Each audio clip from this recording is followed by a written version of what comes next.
Selamat siang, salam sejahtera bagi kita semua.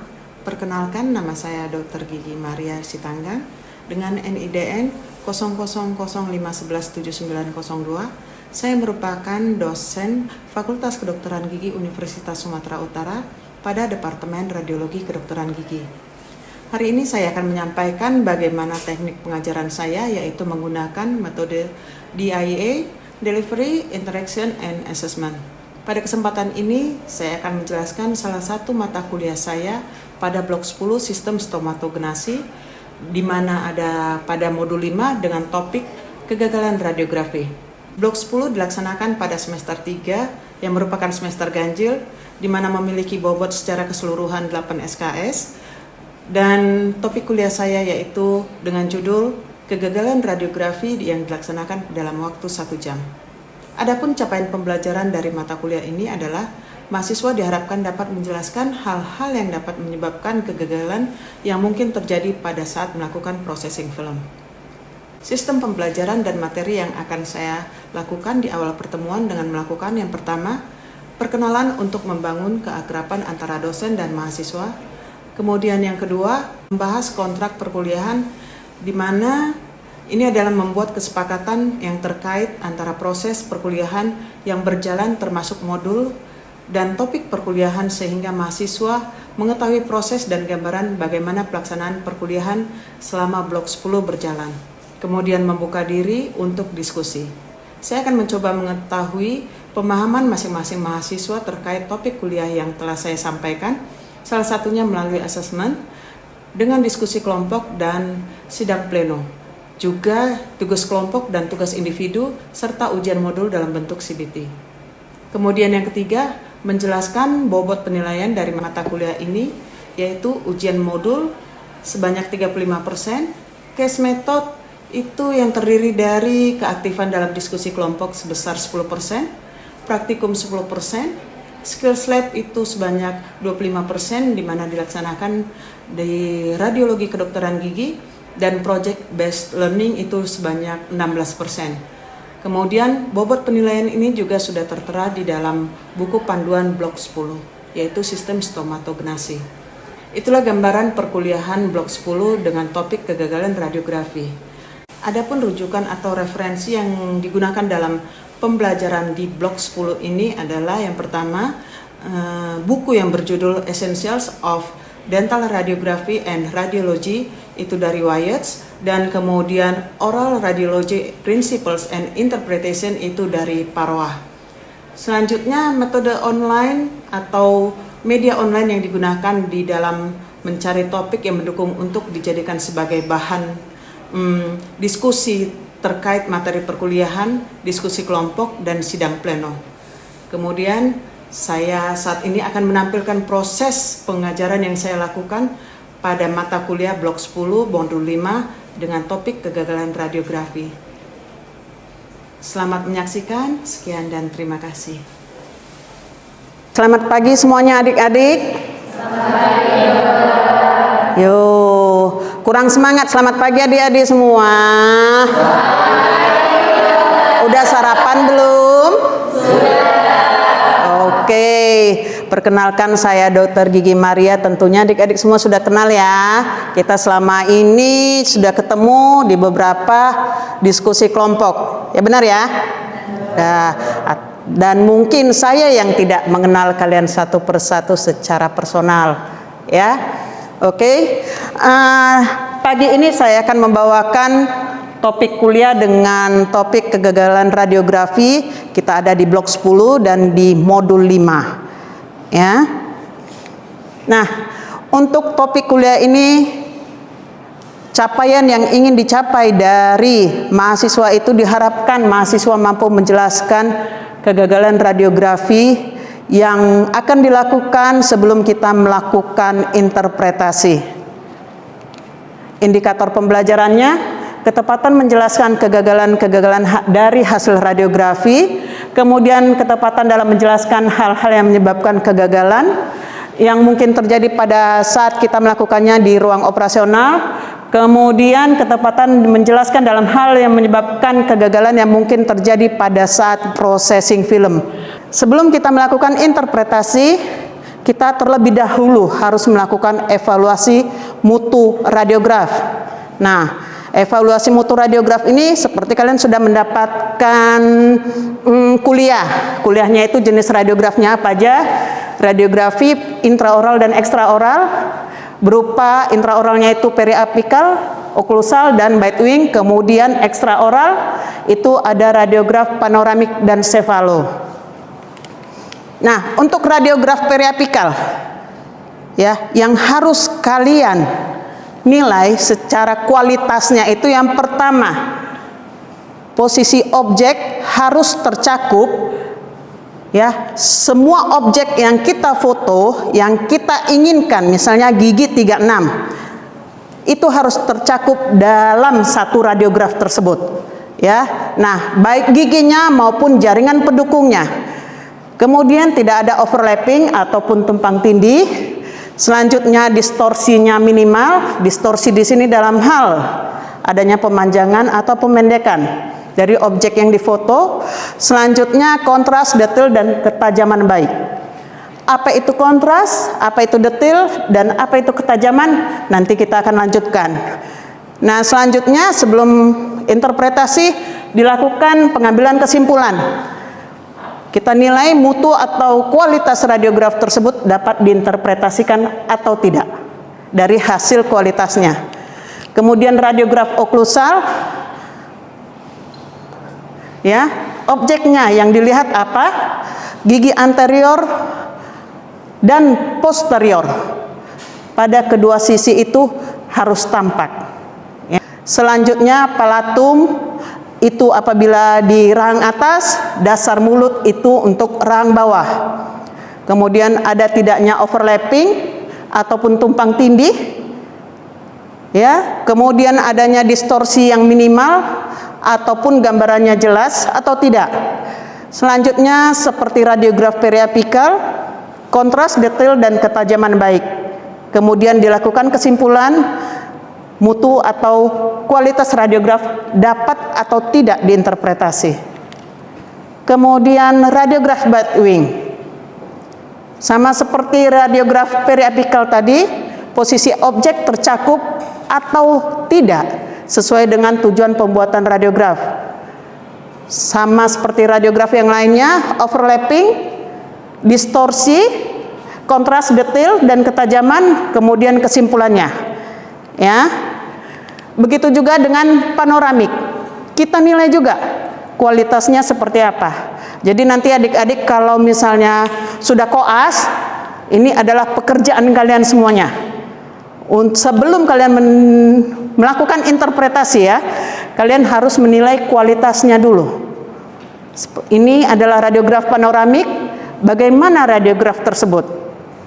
Untuk objeknya, kita lihat apakah tercakup atau tidak tepi bawah mandibula, kemudian kondilus dari kiri dan kanan, selanjutnya tepi bawah orbita ya, untuk daerah atasnya, yang bawahnya tepi mandibula, kanan kiri itu kita lihat dari kondilusnya ya, apakah tercakup. Kemudian kontras, detail, dan ketajamannya itu harus baik. Selanjutnya distorsi itu kita lihat apakah mengalami distorsi horizontal ataupun vertikal ya. Selanjutnya kita lihat ada atau tidak artefak dan ghost image. Nah, ini nanti kalau kalian melakukan radiografi panoramik, kadangkala kalau kita melihat radiograf itu banyak terjadi ghost image ya, ataupun artefak. Hal ini penyebabnya salah satunya adalah pasien yang tidak kita instruksikan untuk melepaskan aksesorisnya. Salah satunya anting. Ya, kalian lihat nanti. Kemudian tidak adanya area radiolucent, khususnya itu di daerah palatum, ya, untuk anterior rahang atas terlebih lagi. Selanjutnya untuk radiograf sefalometri. Kenapa penting radiograf sefalometri kalian analisis? Ya, karena ini berhubungan dengan tracing, analisis sefalometri, ya, untuk perawatan ortodonti, ya. Kalau bagaimanapun radiografnya mempunyai kualitas atau mutu yang jelek, maka hasil dari analisis tracing kalian itu akan diragukan untuk dilakukan perawatan ortodonti, ya. Nah, kita kembali ke topik bagaimana karakteristik gambar. Tadi saya katakan kontras, detail, dan ketajaman. Ya, kita lihat densitas. Saya sering sekali bertanya-tanya ke kalian, adik-adik semuanya, densitas.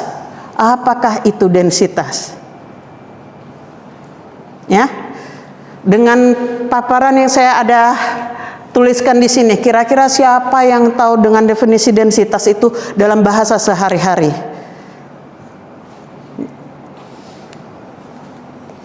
Densitas ini dihasilkan dari mana? Dia adalah kerapatan optik dari sinar yang dihasilkan. Ya. Faktornya apa yang mempengaruhi? Kenapa kita harus tahu bagaimana nilai dari densitas suatu radiograf? Ya, faktor yang mempengaruhi salah satunya adalah sinar X yang diberikan ke pasien. Ya, sinar X-nya dengan jumlah yang lebih banyak, maka densitasnya lebih tinggi. Kemudian waktu eksposur, ini lebih sering kita lakukan ke pasien. Ya, khususnya pada pasien dengan badannya yang lebih besar, ya, kita naikkan kilovoltasenya, waktu eksposurnya juga, walaupun hanya sepersekian detik, ya, itu kita naikkan. Hubungannya apa nanti? Kita lihat, ya. Subjek yang semakin tebal, dalam arti kata di sini tulang, ya, maka pada saat pemberian sinar, ya, sinar itu banyak yang akan dilemahkan. Makanya tulang, misalnya ya, mandibula itu dengan rahang atas, ya, maksila rahang atas dengan rahang bawah, misalnya di posterior, dengan kualitas densitas sinar yang kita berikan dengan jumlah yang sama, ya, maka untuk radio opak yang lebih besarnya itu ada di rahang atas. Karena apa? Sinarnya akan semakin lemah di rahang atas. Kenapa? Ketebalan tulangnya itu, ya, daripada di rahang bawah. Ya, selanjutnya ini kontras. Ini juga perlu kalian ketahui. Apa itu kontras? Yaitu perbedaan kepadatan tulang, ya, yang dapat menghasilkan perbedaan terang dan gelap dari radiograf, ya, antara radio opak dengan radiolusennya. Seperti ini bisa kalian lihat pada gambar, ya. Untuk kontras rendah, ini pada gambar A, kontras tinggi pada gambar B. Adik-adik semua bisa lihat di sini lebih seperti abu-abu, ya, dengan hitam yang ada di sini, radiolusennya, sama-sama radiolusen, tapi di sini lebih gelap, lebih pekat hitamnya. Makanya dikatakan terdapat perbedaan antara hitam dengan hitam dan putih, ya, radiolusen dan radio opaknya, ya, di sini lebih rendah kontrasnya. Oke, ini ketajaman. Kalian harus bisa juga membedakannya. Ketajaman itu, nah, ketajaman itu kita dapat menentukan, ya, mana garis-garisnya, misalnya untuk suatu akar, ya, batasannya itu bisa kita secara tegas menilai, tajam dia, ya, antara mahkota dengan akar itu di daerah servikal, atau di mahkotanya itu kalian bisa membedakan batasan antara email ataupun dentin dengan bahan tambal, ya. Jadi itu ketajaman. Selanjutnya detil. Ini banyak mahasiswa, khususnya kakak-kakak koas kalian, tidak bisa membedakan yang mana istilahnya membran periodontal, yang mana lamina dura. Pernah itu ya, kakak kelas kalian, dok yang mana ya membran periodontalnya? Waduh, ya, disinilah detil. Ya, jadi suatu radiograf itu harus bisa secara detil menampilkan hal-hal yang kita butuhkan untuk kita interpretasikan. Ya, selanjutnya distorsi. Distorsi itu apa? Itu perbedaan secara ukuran, bentuk, ya, dia mengalami perubahan baik dari segi ukuran maupun bentuk, ya. Selanjutnya kecerahan atau brightness, ini nanti kita akan lihat. Kemudian kelengkapan, ya. Nah, kita masuk ke gambar. Ini adalah contoh radiograf panoramik, ya. Saya katakan ini lengkap. Ini secara sketsa, secara lengkap karena apa? Ini ada zona 1. Nah, zona 2 yang mana? Zona 3. Zona 4. Zona 5. Zona 6. Ada ya semua? Ada kan? Nah, itulah dia. Selanjutnya kita masuk ini.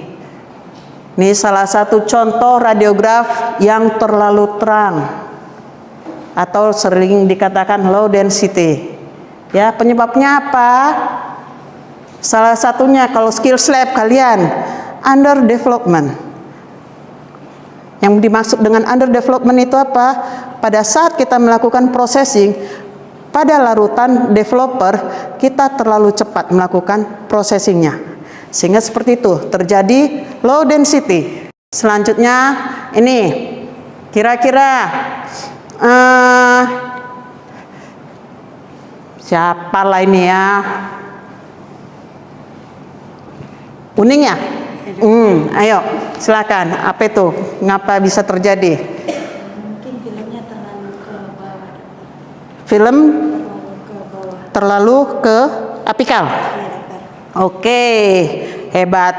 Kasih aplaus dong. Kemudian ini, apa lagi? Ini Yang ini filmnya terlalu ke atas, dokter. ke atas. Ke mahkota, dokter. Ke arah ke Oklusal. Oke, kasih aplaus lagi. Nah, ini kalian tahu nggak kalau kalian ini ya menyuruh pasien nih, meminta atau instruksikan pasien memfiksasi, ya. Nah, kadang pasien dengan latahnya, ya, nggak sengaja nih film akan bergerak, mau itu terangkat ke arah oklusal ataupun ke bawah ke arah apikal. Nah, terjadilah ketidaksejajaran dari tepi film terhadap bidang oklusal. Nih, ya. Oke, selanjutnya ini ada bagian-bagian tertentu yang tidak bisa terlihat. Misalnya untuk M3, molar 3 rahang bawah, mau itu kanan ataupun kiri, ya. Sering juga pasien kewalahan dalam memfiksasi karena pasien kadang merasakan sakit atau refleks muntahnya yang tinggi, ya. Jadi film itu lebih terdorong ke anterior. Padahal kita sudah berusaha untuk memfiksasi film ini ke lebih posterior. Oke. Nah, selanjutnya ini black line. Tahu nggak? Siapa? Angeline. Ya, Angeline. Kira-kira apa? Black line. Kenapa? Oke, filmnya terlipat. Benar ya? Yuk, kasih plus dong. Ini distorsi. Kira-kira tahu nggak? Distorsi karena apa? Karena angulasi. Angulasi vertikal. Oke, ya. Ini angulasi vertikalnya yang tidak tepat, terjadi pemanjangan. Ya. Kemudian ini distorsi juga terjadi pemendekan, sama angulasi vertikalnya yang tidak tepat. Kemudian ini angulasi horizontalnya yang tidak tepat, sehingga terjadi apa?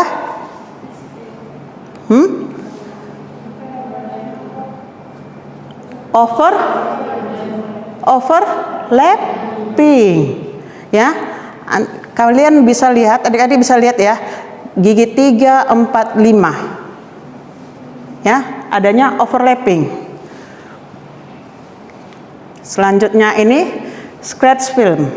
Ya, kenapa ini terjadi?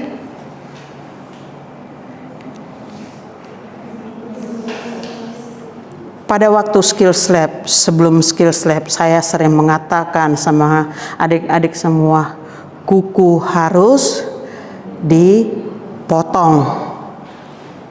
Ya, karena inilah bisa disebabkan terjadinya, ya, film tergores tanpa sengaja. Pada waktu kalian membuka film, ya, seret, kuku kalian ini akan menggores film. Ya, selanjutnya ini statik. Ini akan kita lakukan diskusi kelompok. Ya, oke. Nah, saya minta adik-adik semua bagi 2 kelompok, 2 atau 3 terserah. Ya, kita akan mencoba untuk melakukan diskusi kelompok. Ya, oke, silakan bagi kelompoknya ya. Yuk. Oke, adik-adik semua. Kita di sini kerja kelompok ya sekarang, diskusi. Ya. Nah, adik-adik bisa melihat nih ada contoh kasus dari suatu radiograf panoramik. Nah, siapa kira-kira yang bisa menjelaskan ini apa dan disebabkan oleh apa? Kalau satu ini saya contohnya ini adanya ghost image, ya kan? Ini dia, ya. Disebabkan karena apa? Ayo, siapa yang bisa menjawab kelompoknya? Kelompok 1 dan kelompok 2. Ayo, kelompok 2. Yuk.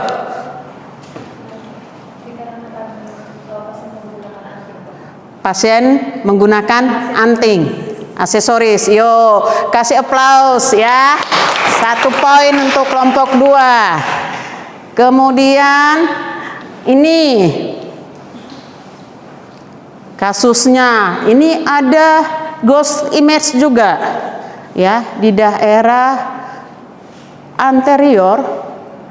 Selanjutnya ke nih ya, anterior, daerah anterior, selanjutnya ke arah dagu. Ya, kira-kira ini apa?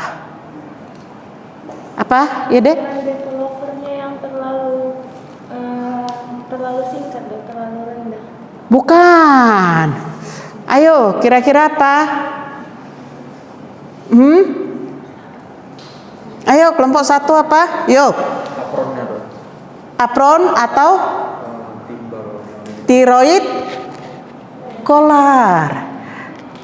Ya, jadi kalau apron yang terlalu tinggi kita letakkan, ya, menutupi, dia akan kena sinar dan akan mengganggu interpretasi.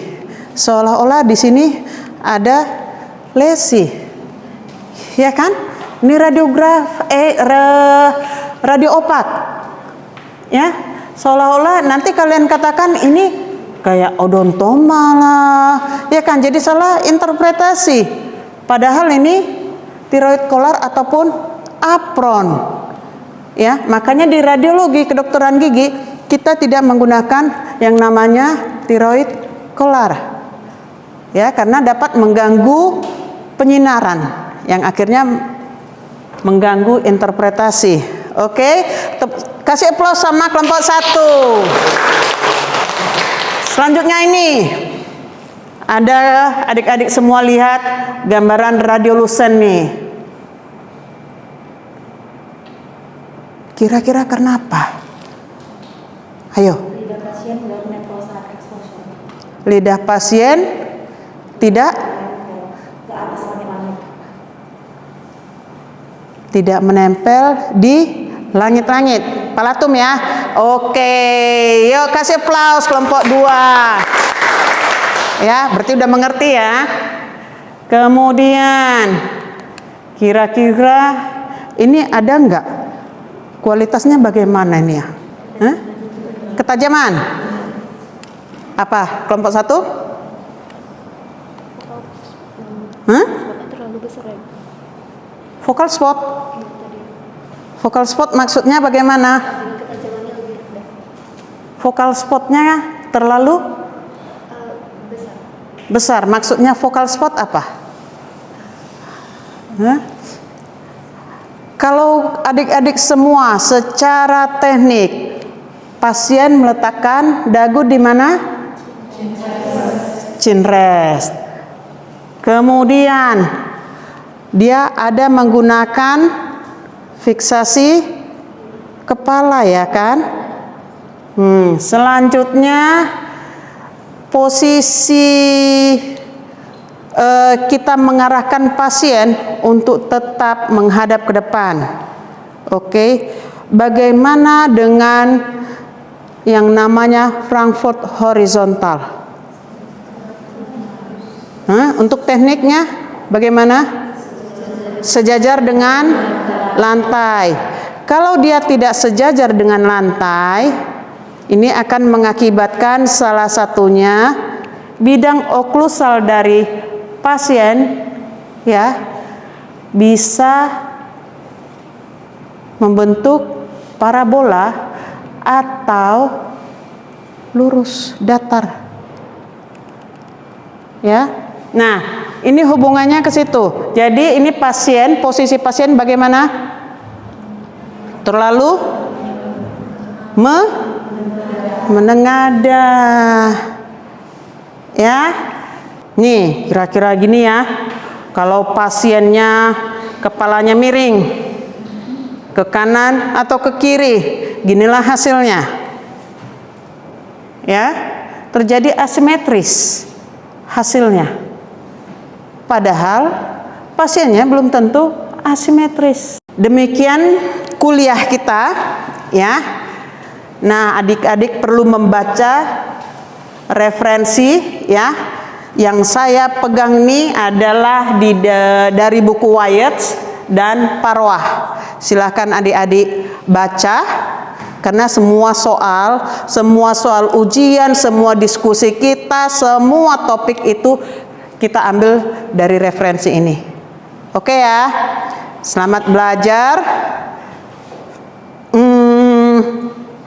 Selamat menikmati yang namanya radiologi, ya. Kita akan bermain radiasi di Skills Lab nanti, tapi bukan bermain-main, ya, karena radiasi itu berbahaya, ya. Oke, demikian kuliah saya. Selamat bekerja, selamat belajar semuanya. Terima kasih.